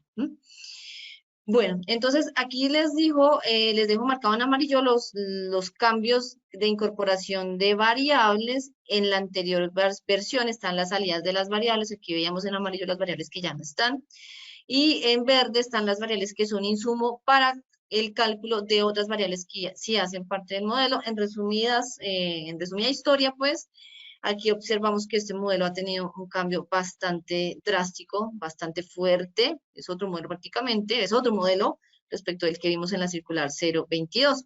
Aquí hay un tema y es que en la anterior versión hay una nota que dice que una obligación solo puede pertenecer a uno de los nodos, nodo 1, 4, 5, 7, 8, 9, pero ahora, por ejemplo, el nodo 4 nos habla, ya me voy a volver, el nodo 4 nos habla de que si el préstamo presenta una antigüedad menor a 13 meses y un plazo más de 60 meses. Entonces, ese nodo 4 puede tener marcado 1 y no tiene nada que ver con las moras, es decir, que una cosa son las moras y otra cosa son los plazos. Las variables, como decimos en estadística, no son mutuamente excluyentes, razón por la cual pues ahora ya no podemos decir que el asociado va a pertenecer a uno y solo uno de los nodos. Aquí ya tendremos que entrar a mirar cómo se constituyen esos nodos y si son excluyentes o no, de acuerdo a las condiciones que cada uno presenta. Bueno, otro cambio que se da respecto a la anterior versión es que se corrige pues una numeración, nos dan una tabla para la asignación de calificaciones de acuerdo a los puntajes obtenidos en consumo con libranzas y libranza comercial persona natural. Ahora en persona natural comercial, dado que cambia el modelo, también cambiaron los umbrales que me dan lugar a las calificaciones. Yo les voy a decir una cosa, que es una conversación que tenemos en este momento con la superintendencia también, para que si bien el modelo puede que no lo estén pensando cambiar, los umbrales, ustedes observan que una persona que esté calificada o que tenga un puntaje, por ejemplo, en consumo con libranza, de 0 a 1,74% es calificada en A. Y cambiar ese puntaje o exceder ese puntaje es muy fácil con el deterioro de cualquiera de las variables. ¿Esto qué quiere decir? Esto quiere decir que ante un incremento de cualquiera de esas variables o un deterioro de cualquiera de esas variables, que ante un deterioro de cualquiera de esas variables, pues el crédito va a migrar de una calificación a una calificación superior, porque los rangos, los intervalos son muy cortos. Aquí en comercial persona natural se ampliaron, pero no necesariamente como fruto de esa consideración, sino porque el modelo también cambió. Entonces es posible, solamente quienes han construido el modelo internamente pueden visualizar que masa crítica pasó de estar calificada en A con el anterior modelo, ahora en A con el nuevo modelo, fruto de los nuevos puntajes y también que es fruto de los nuevos puntos de corte. Entonces, cambiar los puntos de corte también es un ejercicio que es bastante importante sensibilizarlo, y que le pedimos a la superintendencia que revisara teniendo en cuenta que los límites de esos intervalos son muy cortos y cualquier, como digo yo, siempre cualquier pecadito chiquito que sea que tenga el asociado va a hacer que brinque a una calificación de mayor riesgo con incremento en provisiones y indicador de calidad. Entonces, por ahora, les comento, hubo cambio en esta tabla, entonces para que ustedes en la implementación que están haciendo no olviden cambiar esta tabla comercial persona natural. Asimismo, las probabilidades también cambiaron. Recuerden que ¿cuál es la ruta? Cálculo Z. Z me va a dar un puntaje, o sea, con Z obtengo un puntaje, con el puntaje obtengo una calificación, con la calificación obtengo una probabilidad, que es la que estamos viendo acá. Entonces, esas probabilidades también cambiaron, aquí tenemos una nueva versión de esas probabilidades, entonces para que ustedes también lo visualicen en los cambios de su core que estén haciendo, no olvidar cambiar estas tablas de probabilidad porque ellas también cambiaron. Ya lo hemos mencionado, también se reitera en el anexo 2, el valor expuesto del activo sufre ese cambio, se incorpora el ahorro permanente.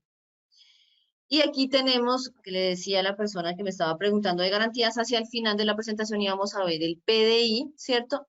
Y el PDI se define como el deterioro económico, bueno, la pérdida por el incumplimiento es el deterioro económico en que incurriría la organización en caso de que se materialice alguna de las situaciones de incumplimiento, ¿cierto? Y lo que nosotros estamos haciendo es prever esas situaciones de incumplimiento para que un crédito que hoy día no esté incumplido, de acuerdo a su propensión, o sea, probabilidad de ser más o menos incumplido, pues tenga una provisión más grande o más chica, dependiendo de sus consideraciones y de los mitigantes que tiene ese crédito en el momento de que llegase a ser incumplido. ¿Cuáles son los mitigantes? La garantía del valor de los aportes, por ejemplo. Entonces, esa garantía es el mitigante y ese mitigante se evalúa a través del modelo de PDI. ¿Qué traduce PDI? Pérdida debido o dado el incumplimiento. ¿Qué aplica para las modalidades consumo y comercial? ¿Por qué aplica para esas dos modalidades exclusivamente? Porque microcrédito y vivienda aún no tienen modelo de referencia, ya siguen con anexo 1. Aquí las garantías que estamos nosotros pudiendo evaluar, prendarias, vehículos, maquinaria, contratos de fiducia, pignoración de rentas, depósito de dinero en garantía, cartas stand-by, títulos, valores endosados en garantía, garantía soberana de la nación, garantías emitidas por fondos de garantías, derechos de cobro y otras garantías idóneas. También está hipoteca y fiducia. A veces nosotros nos concentramos únicamente en la hipoteca, pero miren que el modelo me permite tener todas estas garantías y derivados de su idoneidad, facilidad en la liquidación, facilidad en la realización de esa garantía, en la ejecución de esa garantía, pues obviamente tienen unos porcentajes que son más o menos mitigantes en relación con la demanda o necesidad de recursos para deterioro que necesitaría esa cartera de crédito. También me está recibiendo o me está permitiendo la evaluación de garantía no idónea, dentro de la cual caben los avalistas, codeudores, garantías que no cumplen con las características de idoneidad. Sandra, es que yo tengo un fondo de garantías, pero es el fondo de garantías de una persona jurídica que es de naturaleza privada. ¿Eso van garantías emitidas por fondos de garantías? No, porque aquí solamente van los fondos de garantías que emiten las entidades que administran recursos públicos. En caso de que usted tenga un fondo privado, iría acá en garantía no idónea a lista codeudor garantías que no cumplen con las características de idoneidad, que son las que están acá arriba, entonces para que usted lo tenga muy en cuenta. Y garantía, sin garantía, es cuando usted únicamente ha firmado el pagaré. Cuando su asociado ha firmado el pagaré, se van aquí sin garantía. Sandra, que es que tengo la libranza. La libranza no es una garantía, es una fuente de pago. Sí, acá. Sandra, tenemos dos comentarios. Sí, señora. Gracias, Fernanda, dime. Dice, de Claudia Liliana Suárez, todas las cooperativas de ahorro y crédito deben tener ahorro permanente. De Lilian Herrera, dice, la primera columna de PDI también se aplica a todas las OP que no nunca han presentado moras y actualmente no presentan mora. De Lilian Herrera también, la pignoración de renta puede ser un CDAT que garantiza una operación de crédito al 100%. Fernanda, si quieres vamos por una, ¿vale? La primera, ¿me la recuerdas, porfis? Claro que sí, de Claudia Liliana Suárez, ¿todas las cooperativas de ahorro y crédito deben tener ahorro permanente? No, eso depende de los estatutos de cada organización solidaria. Entonces, hay unas que sí exigen el ahorro permanente, hay otras que exigen ahorro permanente, pero son ahorros que se pueden retirar parcialmente, hay unas que sí tienen ahorro permanente y que le dan el mismo tratamiento de los aportes sociales. Eso va de acuerdo a la naturaleza de la organización, a lo que hayan definido en sus estatutos. Los estatutos, recuerden, no son una camisa de fuerza, también se pueden modificar por asamblea, entonces si ustedes los quieren modificar, sea este el momento de hacerlo, previo a haber hecho la realización de la evaluación, todo lo demás, y haber enviado oportunamente esa evaluación a sus asambleístas y haber cumplido todo el protocolo que se requiere para poder ser decidido en asamblea. Entonces, no todas las organizaciones deben tener ahorro permanente. Si no lo tienen, ¿qué pasa? Pues que no tienen ese descuento adicional, pero el modelo sigue calculándose, solamente que ese ahorro permanente va a tomar el valor de 0, no pasa nada. Siguiente pregunta, por favor, Fernanda. De Lilian Herrera. La primera columna de PDI también se aplica a todas las OP que nunca han presentado moras y actualmente no presentan mora. Correcto, sí señora. Esta columna de PDI aplica a toda la cartera de crédito que sea de modalidad consumo y comercial, es decir, que esté sujeta a la aplicación de los modelos de referencia. Recuerden que los modelos de referencia van a empezar a provisionar desde calificación A. Sandra, mi calificación A no tiene mora. Eso no quiere decir que vaya con 0 provisión si es modalidad consumo o comercial. Tiene que aplicarle una provisión. ¿Cuál? La resultante de aplicar el modelo de PI por el modelo de el resultante de aplicar el modelo de PI por aplicar estas condiciones de PDI y por el valor expuesto del activo. De esa manera se calcula la provisión para la calificación aún no estando en mora. Es decir, que esta tabla aplica para toda la cartera de créditos, consumo y comercial, esté o no en mora. Sí, señora. Siguiente pregunta.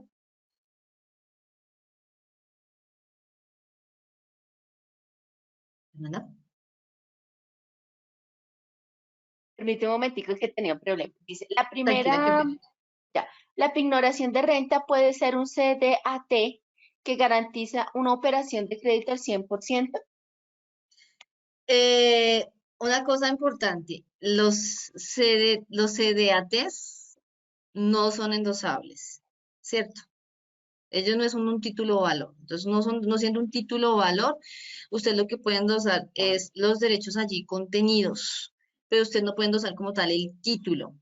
Entonces, digamos que ahí tendría que proceder un contrato de transacción, algún contrato legal que me permita a través de ese contrato de transacción tener acceso a esos derechos derivados de esa operación. Pero el mero documento como tal, no, porque no es endosable, ¿sí?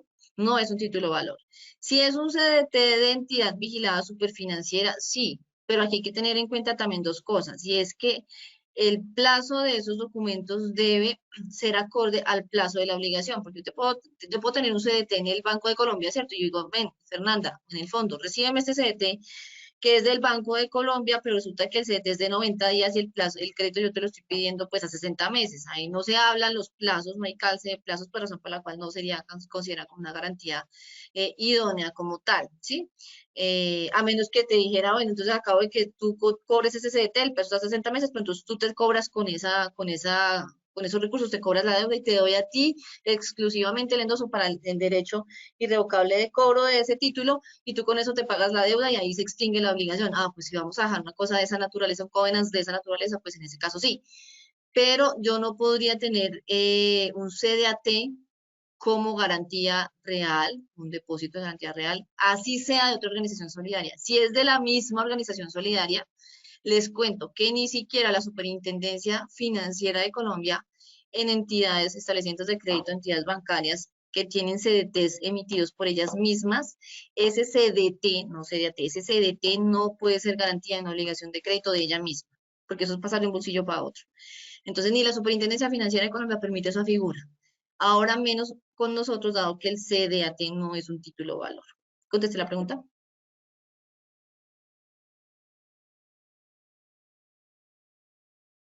Bueno, vamos a suponer que sí, ¿vale? Sí, exactamente. Bueno, también aprovecho un momento para comentarles. En la sección documentos colgué en este momento la carta de la cual estabas hablando anteriormente. Gracias, Fernanda. Me dice Lilian Herrera, ¿así existe documento que da los derechos? Perdóname, excúsame, Fernanda, por favor. Dice Lilian, ¿así exista documento que ceda los derechos? Habría que hacer, como les digo, un acuerdo de transacción. Pero si es de la misma organización solidaria, no procede, porque si a la organización solidaria le sucede algo, ¿cierto? No tengo garantía cómo cobrarme. Sí, la idea es que esa garantía sea un riesgo externo a la organización. Por eso les decía que ni siquiera las organizaciones vigiladas superfinanciera les permiten tener un CDT de Bancolombia para apalancar o para garantizar una obligación de crédito en Bancolombia. Eso no se puede hacer, no es legalmente permitido. Entonces, yo puedo tener de otra organización vigilada superfinanciera, sí, es que tengo el CDT en Bancolombia, entonces, o en la vivienda, o en Banco de Bogotá, yo que sé, en el banco que sea, y te la voy a entregar a ti fondo, a ti cooperativa, a ti asociación mutual, ahí sí. de otra manera no procedería como tal. Y si yo tengo, por ejemplo, de alguna otra organización solidaria, no podría ser el endoso del título como tal, sino un contrato un contrato marco en el cual se sean los derechos contenidos, los derechos de los derechos más o menos, porque es que no puedo decir que es un título, porque no es un título, los derechos de esa transacción que se podría llegar a realizar, pero no como endoso, no como endoso del título, sino como un contrato marco, ¿de acuerdo? Bueno, muy bien. Interesantes las preguntas. Corchadoras las preguntas. Vamos a ir con la siguiente. Las reglas de homologación. La homologación pasa de ser un tema necesario a ser indispensable y obligatorio para diferentes reportes realizados, es decir, lo que nosotros vamos a presentar en los estados financieros, lo que nosotros vamos a presentar en la información que reportamos a la superintendencia, a nuestras asambleas y a los stakeholders que están alrededor de nuestra organización solidaria, va a estar referenciado con la cartera calificada luego de haber sido homologada. Sandra, ¿qué es la homologación? Usted recuerde los pasos que debe seguir para obtener una pérdida esperada. Entonces, primero, usted calcula un Z. Con ese Z, usted a través de la transformación de ese Z, a la Z sobre 1 más C a la Z, se obtiene un puntaje. Con ese puntaje usted obtiene una calificación. Con esa calificación usted obtiene una probabilidad. Con esa probabilidad usted va y busca la PDI que le corresponde, de acuerdo a la tabla que acabamos de ver aquí, esta PDI, de acuerdo a la garantía asociada, o si no tiene garantía, la que le corresponda, y obtiene el porcentaje de pérdida esperada que le correspondería. Y luego se lo multiplica por el BEA para saber exactamente cuál es el valor de las provisiones. Durante esa ruta y en ese camino, resulta que cuando nosotros hacemos la transición de buscar ese puntaje a una calificación, en esa calificación usted tiene que preguntarse, por ejemplo, como lo que mencionaba Jason Balaguer hace un momento, si nosotros vemos que hay una persona que está pagando un juiciosito, pero resulta que se desvinculó de la organización solidaria, que se llevó los aportes y ya no es asociado, esa persona, si es cartera sin libranza, inmediatamente queda calificado en E. Pero usted aplica reglas de homologación y le da para calificación C, pero usted no lo puede mover de ahí. Quiere decir que para efectos de centrales de riesgo, él no está en mora, tengo que reportarlo en C, sí. Que para efectos de los balances, tiene que reportarlo en C, sí. Que para efectos de los reportes a la super, que para efectos de los reportes de asamblea, que para efectos de todo lo que usted vaya a manejar, debe reportar a esa persona en esa calificación ya homologada, alineada y con todos los tratamientos. ¿De acuerdo? Eso es un poco lo que nos quiere decir esta regla. Aquí ya le voy a dar la palabra a nuestro compañero Cristian para que nos cuente acerca de la modificación en el cronograma. Recuerden que este cronograma tenía una entrada que debía ya, digamos, empezar a hacer afectación contable de modelos de pérdida esperada a partir de este mes prácticamente, pero aquí con la circular 035 se dan unos cambios que ya nos van a contar. Entonces, permítanme un segundito, Sandra, por favor. Señora. Tenemos 2 manitos en alto. Sí, cuéntenme. Tenemos, permíteme un momentico, por favor. Gracias, Fernanda.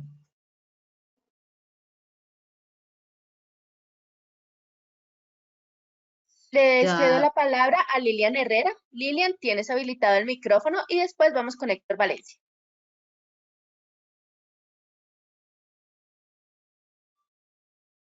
Bien. Cuéntame. Lilian. Parece que se desconectó, que no le deja abrir el micrófono. Vamos con don Héctor mientras sea soluciona, ¿le parece? Perfecto. Don Héctor tiene la palabra.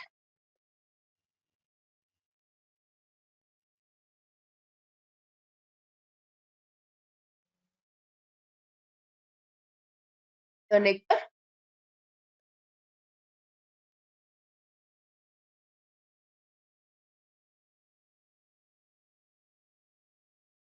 Don Héctor, buenas tardes. Sandra, buenas. ¿Cómo está, Héctor? Cuénteme. Bien, dos cositas. Es que mencionaste el tema ahí que hay como un grupo de riesgos o algo así por WhatsApp. Sí, señor. Sí, señor. Y podemos pertenecer a ese grupo. Pero por supuesto que sí, señor. Si quiere, usted me regala, por favor, con Fernanda, que es la persona que tenemos de contacto con Cristian, su teléfono, su número de teléfono autorizado para contactarlo, para involucrarlo en el grupo. Yo pido al administrador del grupo que si por favor nos ayudan a incorporarlos, nos dice el nombre de la entidad, el cargo y su teléfono, por favor. Sí, y si no, Sandra, yo tengo tu teléfono, te lo mando por el interno. Sí, también está bien. Muchísimas gracias. Sí, Ah, señor. bueno. Sandra, y otra preguntita, ya la aprovecho. En Señor, esta parte, toda la parte de garantías de los aportes sociales, cuando el asociado abre, como que se inscribe a la institución, ponen que en caso de fallecimiento los aportes sociales o lo que tenga, que el 20% a mi hijo, el 50% a mi esposa, eso prácticamente desaparece.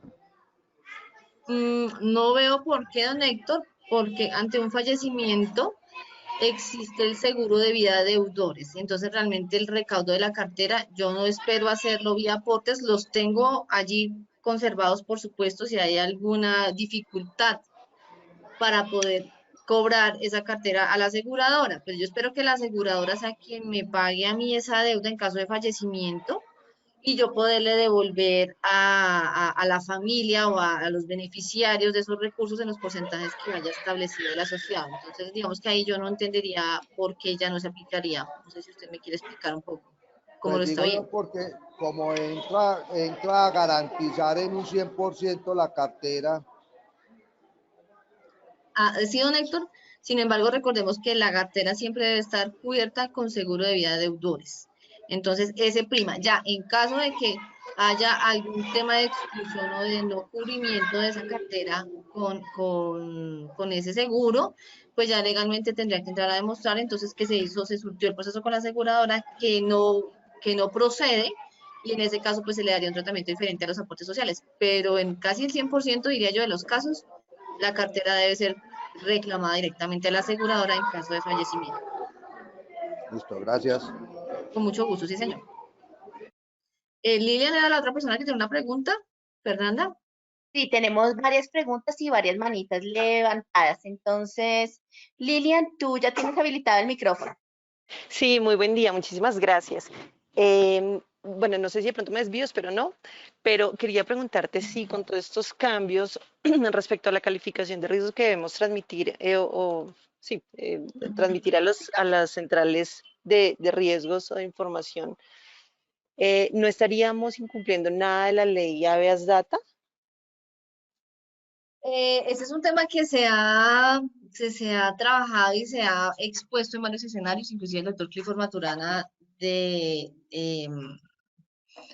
Copicrédito ha sido un vehemente defensor de la ley de Habeas Data y pues obviamente nos ha hecho ver que podría llegar a tener algún impedimento. Sin embargo, por ejemplo, FECOFIN radicó una comunicación a la Superintendencia de Industria y Comercio, quien le devuelve un poco el banano a la Supersolidaria y dice, no, si la Supersolidaria lo exige y lo pide, vamos a hacer lo que diga la Supersolidaria. La Supersolidaria dice, no, yo no tengo ningún problema, aquí no va a pasar nada porque soy yo, Supersolidaria, con el visto bueno del Ministerio de Hacienda, quien está impartiendo las instrucciones. Entonces, pues de acuerdo al entorno todavía legalmente, o sea, cuando tú te vas al tema muy legal, las personas que pues son especialistas en el tema nos han hecho ver que sí puede tener algunas fisuras, que puede llegar a pasar algo, sin embargo, pues se ha escalado el tema, como te digo, digamos que el responsable de hacer valer esa ley de Habeas Data sería la SIC. Ella ha devuelto la responsabilidad de la Superintendencia de la Economía Solidaria y la Superintendencia de la Economía Solidaria se ha ratificado siempre en que esas instrucciones hay que cumplirlas. Entonces, porque sí hemos visto que hay personas que van a estar al día y que van a estar calificadas en una calificación de mayor riesgo, pero dado que es un esquema, perdón, de proyección de pérdida esperada, el argumento es pues que estamos previendo cómo va a poderse afectar ese comportamiento, ese perfil de riesgo de ese asociado hacia futuro. Entonces, por esa vía, pues no habría lugar. No sé si contesté tu pregunta, Lilian. Sí, Sandra, eres muy amable, muchísimas gracias, porque es que yo entraba era en la duda de que la ley es una ley y a veces está por encima de las Sí, circulares externas y la circular básica contable Entonces ahí es donde entra uno en ese dilema de qué está por encima de qué y queda en un loop. Y pues el tema es que claramente el nivel de PQRs va a incrementarse un montón Hasta dispararse, por parte de los totalmente de acuerdo. asociados Sí. que sí revisan ese tema y que están muy juiciosos haciéndole seguimiento a esto. Y hay asociados que se dedican a eso, que son abogados y se dedican a eso. Mi sugerencia muy respetuosa que yo les hago también, y este es uno de los escenarios adicionales en donde yo frecuentemente les pido, por favor, encarecidamente, eh, preguntas como la que tú estás haciendo, preguntas como ¿y qué pasa con una X o Y variable dentro del modelo? O con el reconocimiento o no reconocimiento de ciertas condiciones. Escalémoslas también desde nuestras organizaciones directamente a la superintendencia. Eso nos permite dos cosas. En primera instancia, pues tener un soporte en cualquier tema, por ejemplo, una PQR, que se genere una tutela o alguna cosa, nosotros tenemos el soporte que escalamos al ente de supervisión. Y pues de alguna manera es el ente de supervisión el que se va a ver obligado también a acompañar esa respuesta. ¿Sí me explico? En ese tipo de situaciones. Y por otra parte, por ejemplo, la superintendencia ha sido siempre muy reiterativa en que de alguna manera las agremiaciones nos hemos acercado a ella para decirle, mire, es que el modelo es muy fuerte, es que los impactos en las provisiones, los impactos en los indicadores son muy fuertes. Y un poco de una manera muy, digamos que tranquila, porque pues así lo perciben ellos, nos dicen, es que a mí las entidades no me han dicho nada. Si fuese eso cierto, nosotros tendríamos una avalancha de personas aquí preguntándonos, pero eso no se ve. Y a veces nosotros de forma organizadita tratamos de canalizar todo por las federaciones y por las asociaciones, y está bien, porque ellos son nuestros representantes y está bien.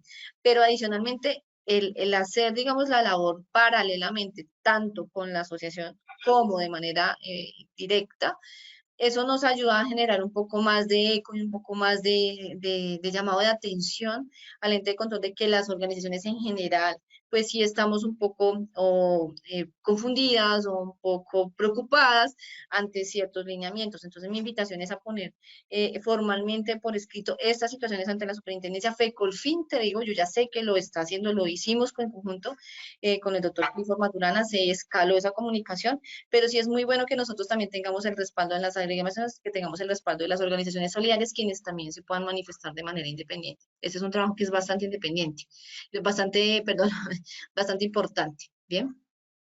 Vale, mil gracias. A ti, muchas gracias. Sandra, tenemos mano levantada por parte de Juan Carlos Pérez Mantilla. Juan Carlos, tienes la... Gracias. Juan Carlos. Sí, buenos días. Buenos días, Juan Carlos, ¿cómo estás? Bien. Sandra, es como una pequeña observación para tener en cuenta, inclusive con los ejercicios que vayamos a hacer. Sí. Dado que, bueno, las entidades que tendremos que hacer el periodo de homologación del periodo pedagógico, en la cual vamos a reportar, se debe tener en cuenta, sobre todo para las entidades que sí descuenten los aportes, de cómo lo van a hacer. Porque, ejemplo, si nosotros, como salió la norma, y que nos permitía descontar el 100% de los aportes, pero ese descuento del 100% de los aportes, hay que tener en cuenta que se debe hacer es sobre el BEA, prorrateado y sobre el BEA, no sobre el saldo del capital como se venía haciendo. Si lo hacemos sobre el saldo del capital y luego cuando entre el modelo de referencia que es sobre el BEA, vamos a tener una brecha. Que es muy diferente teniendo en cuenta que van a haber unos intereses que van a ser parte del BEA, y ahí el cálculo nos puede dar totalmente diferente. Dado que en algunas herramientas pues se han colocado, pues se colocó de una vez el parámetro, pero es diferente como se venía haciendo con la circular anterior a la como la establece la nueva circular. Completamente de acuerdo contigo, Juan Carlos, y muchas gracias por esa apreciación. Como tú lo mencionas, sí es importante saber que ahora todo lo que tenga que ver de cálculo de base para el cálculo de modos de referencia se aplica sobre el valor expuesto del activo. Y el valor expuesto del activo involucra también los intereses y demás conceptos causados, no recaudados, que acompañen ese saldo capital. Entonces es importantísimo que en las parametrizaciones no se aplique exclusivamente sobre el capital como se venía realizando. Muchas gracias, Juan Carlos. Sí, señor. ¿Otra manito levantada, Fernanda? Claro que sí. Tenemos manito levantada por parte de Clifford Maturana. Clifford, tienes la palabra. Gracias. Hola, buenas tardes ya. Doctor Maturana, muy buenas tardes. ¿Cómo le ¿Cómo va? va, Sandra? Sí, no, era que escuchaba al señor Héctor en la pasada y me entró un tema de, digamos, de preocupación porque eso ya ha pasado, digamos, mi experiencia en la cooperativa, que las organizaciones a veces, porque a veces aquí pues llegan y también preguntan, no, pero si yo en un CDAT digo que le quiero dejar en el caso de que yo no esté o yo fallezca, que el 50% a tal y 50% a algo, y decir, eso hay que mirar los órdenes sucesorales. Eso hay una ley, está la ley civil que tiene mayor aplicación y la entidad no puede disponer de los recursos porque si están sometidos a una sucesión, pues toca corresponder a esa parte. Entonces, es para que aprovechemos todos estos elementos de riesgo y analizar bien esos procedimientos que se tienen en las entidades de nuestras organizaciones y miremos el riesgo legal y corregirlo aquello que no se debe, digamos, manejar porque está atado a una normatividad diferente. Entonces es más como ese llamado de atención que miremos bien esos procedimientos, apoyemos en nuestros procesos legales, en las personas al interior de la organización y si no, con mucho gusto, ahí como decías, en el grupo estaremos ahí muy prestos a colaborar en lo que uno conozca y uno también ahí aprende de otros. Entonces, más que todo era como esa parte porque me preocupó porque esas preguntas ya me han llegado en otras oportunidades aquí, en el cual se manejan las entidades como una isla aparte y no se manejan el tema de regulación en los órdenes sucesorales en la aplicación de esos recursos que quedan ante una persona fallecida. Es eso. Muchísimas gracias, doctor Maturana, muy amable. ¿Alguna otra pregunta, Fernanda? ¿Alguna manita Sí, levantada? señora, tenemos bastantes. Tenemos de Lilian Herrera y de Héctor Valencia. Lilian, ¿tienes nuevamente la palabra? Vamos a atender estas dos Lilian. más y continuamos con el cronograma por temas de agenda, Perfecto. ¿vale? Gracias. Bueno, vamos con Vale. Lilian. Gracias. La pregunta es que no, si la entidad no desea descontar los aportes, el 100% de los aportes, pues no es obligatorio debido a que la circular dice que se podrá. Hasta, se podrá y es hasta, sí señora. Pero O tendrías puedes que descontar dejarlo o podrías descontar el porcentaje que tú desees. de ahí hacia abajo, sí. Ok. Recuerda que estás al 100% cumpliendo las 3 condiciones de las utilidades del mes en curso acumuladas del año y que pues, no correspondan a más del 80% del margen de solvencia no está apalancado en el patrimonio, en el capital mínimo irreductible, ¿verdad? Son esas como 3 condiciones. Sí, señora. Para hacer una disminución de ese parámetro, hay que obviamente pasarlo por comité de riesgos, haciendo la formalidad, pasarlo, luego recomendarlo ese análisis al Consejo de Administración, quien deberá autorizarlo y dejar los estudios técnicos y las justificaciones de por qué se desea hacer de esa manera. Pero sí se podría hacer guardando todo el protocolo que se necesita, sí señora. Muchísimas gracias. Vale, sí señora. Don Héctor, cuénteme. No, don Héctor me bajó la manito. No, es que, perdón, se quedó levantada. Muchas gracias. Ah, ok. Sí, señor. Tranquilita. Otra Bueno, pregunta, otras 2 preguntas, Fernanda, porfa, y perfecto, vamos a listo. Tenemos un comentario por parte de Iván Alejandro Zambrano que nos dice, de ahora en adelante se debe tener una calificación por morosidad y otra calificación por riesgo. realmente se tiene que tener la calificación para comercial y consumo, se debe tener la calificación por riesgo que se afectará por morosidad. Sandra, ¿cómo así? Me voy a devolver aquí, permítanme un segundito, por favor, que necesito mostrarles una cosa. ¿Ustedes están viendo mi pantalla en este momento? ¿No? No, señora. ¿Ahora sí? Ahora sí. Bueno, permítanme un segundo, yo les muestro aquí homologación. Aquí está. Ustedes ven esta tablita hace parte del capítulo 2 del anexo 2. Es la tabla de homologación de crédito. Entonces, fíjense ustedes. Primero, ustedes están viendo mi pantalla, ¿cierto? Listo.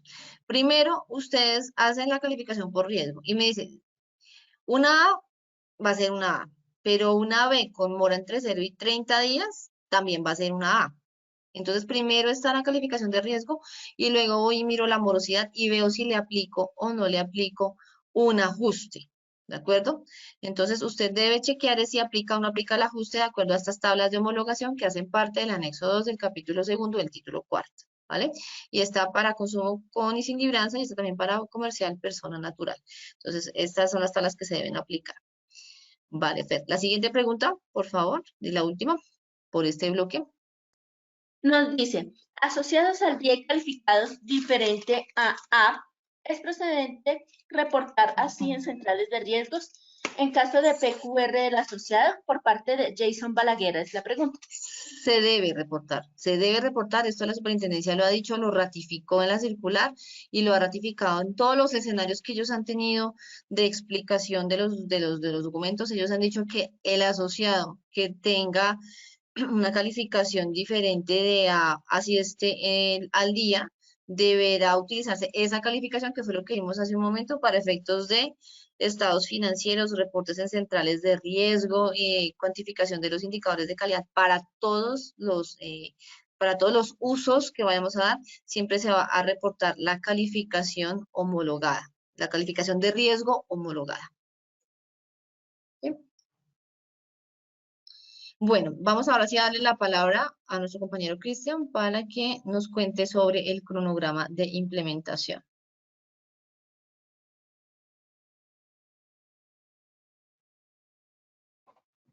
Bueno.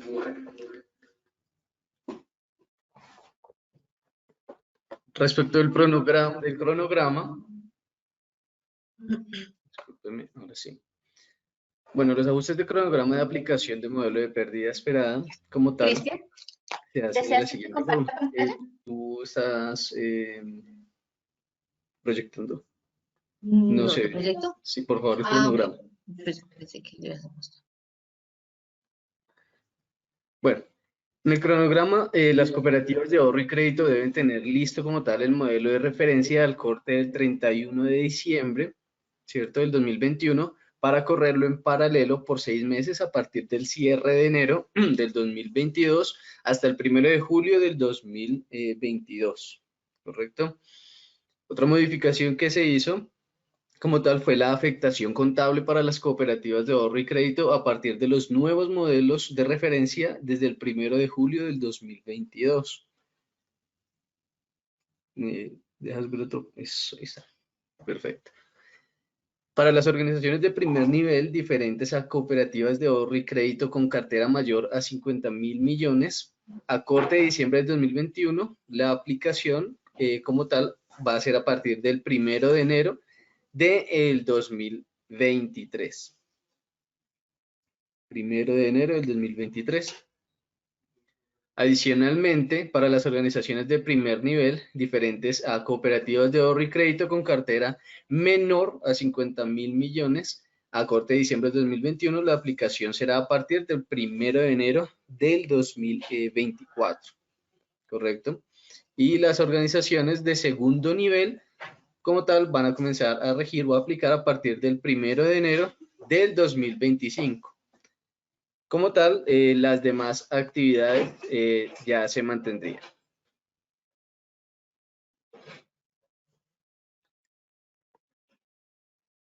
Bueno, en este caso, pues ya finalizaríamos con la presentación.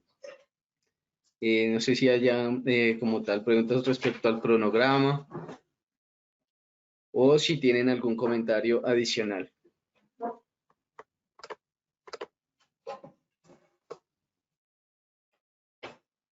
De que pueden participar levantando la mano o escribiéndonos por el chat. Vamos, Sandra.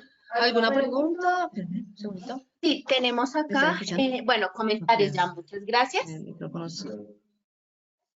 Segundo. Bueno, yo creo que hasta el momento no tenemos ningún comentario, entonces podemos proceder a cerrar esta charla. Esperamos que haya sido de su total agrado. Muchísimas gracias por la compañía. Las personas que me enviaron sus datos, los estaré agregando apenas terminemos el conversatorio. Recuerden, si quieren, pueden escribirme a